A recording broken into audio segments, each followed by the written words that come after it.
Assalamualaikum my dear children, I'm back with a new lesson that is all about Chennai.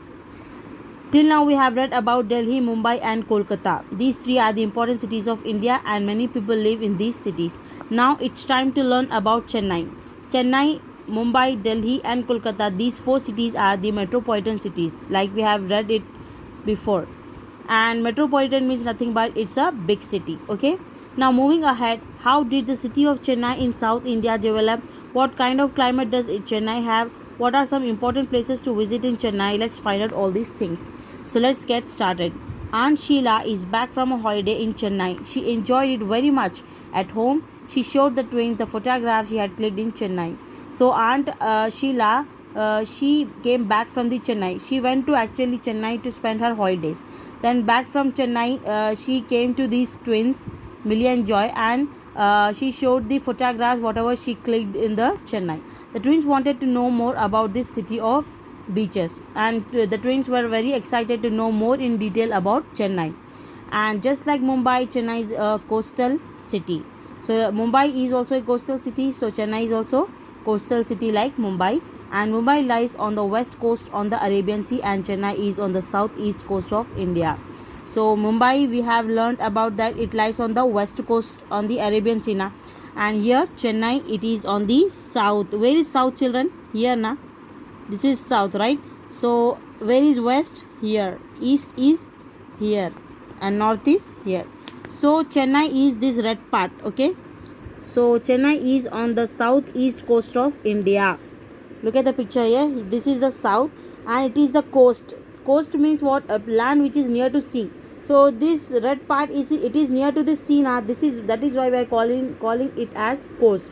So it is towards the southeast coast of India. The Coromandel coast. Chennai faces the Bay of Bengal. It is an important port. So it is facing towards the Bay of Bengal. This all is what? It's the Bay of Bengal. So it is facing towards the Bay of Bengal. Next, history of its own. So like every city, this Chennai is also has an history. Let's find out what it is. Till 1996, Chennai was called Madras. In 1996, the city changed its name to Chennai.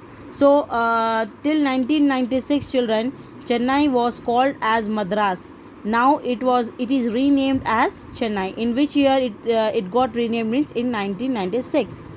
Then a long time ago, Madras was a group of villages surrounded by the rice fields. So long time ago, Madras was what? It was a small villages. In that small villages means gaon, छोटे गाँव थे. It was surrounded by the rice fields, and the area was ruled by the different rulers at different points of time. And that area was ruled by different rulers that came at that time. Okay, and many people came here to buy and sell goods because of its location on the Bay of Bengal. Today Chennai is the capital of Tamil Nadu. So because of its location, many people came there, and they did means they buy and they sell their goods. Then slowly what happened? This Chennai, it became the capital of Tamil Nadu. Okay, so it is now capital of Tamil Nadu. Chennai is the capital of Tamil Nadu. Okay, now let's find out what is the weather there in Chennai. Warm and humid. The climate of Chennai is warm and humid almost throughout the year. It gets really hot during the summer months of April and May. So the climate of Chennai is very warm, children, and also humid. And it gets hot during the summer months. What are the summer months? April and May. It gets very hot in these months, and the areas near the beach enjoy the sea breeze. And whatever the areas are near the beach, they enjoy the sea breeze. Okay, thandi hawaएं. The winter is not very cold. It usually rains during winter. So winters are not cold, it seems. And during winter season, it doesn't rain usually. But in Chennai, usually it rains, it seems, during the winter months.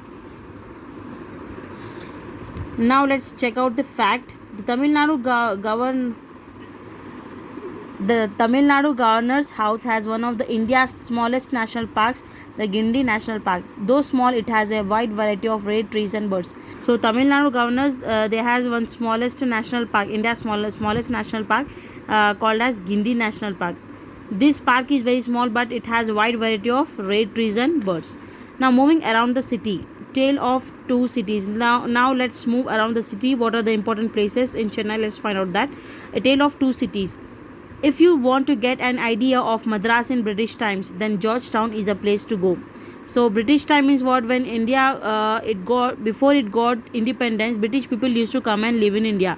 So during that time, how our Madras was. If you want to know that, then Georgetown is the best place to go and find out. This is the old city which lies to the west of the Chennai port, and this is called as the old city, and it lies to the west of the Chennai port. The other part is towards the south of Georgetown, Fort St. George. The next is interesting place is Fort St. George. One of the most famous places in the city is Fort St. George, and it was built by the British in the 1640s. So when British people used to live in Madras, they built this fort. Which fort? This Fort St. George. And this fort is surrounded by a tall wall. So the fort is surrounded by a tall wall. Look at the picture here. This is the Fort St. George of Chennai, and look at the walls. It is very tall, isn't it? Like this. So it is completely surrounded by the tall walls. Okay.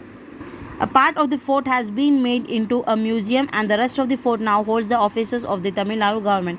So this whole fort, half part is used as a museum.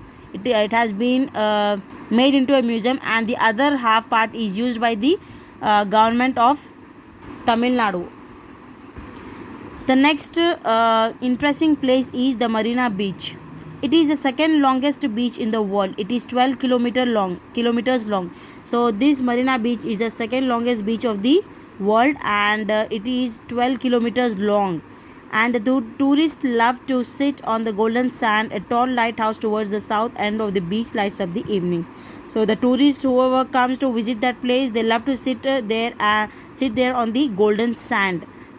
And the tall lighthouse, it will light up the evenings. During the evening, it's light up the place. Okay. And what is lighthouse? Lighthouse means a tower with a bright light built on a seashore to guide ships. It's called as the lighthouse. Okay.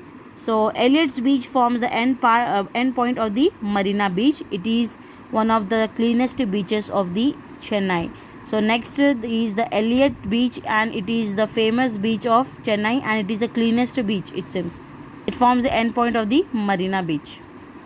Well, that's it, children. I would like to end up my discussion here, and we'll catch up in the next video with the continuation of this lesson.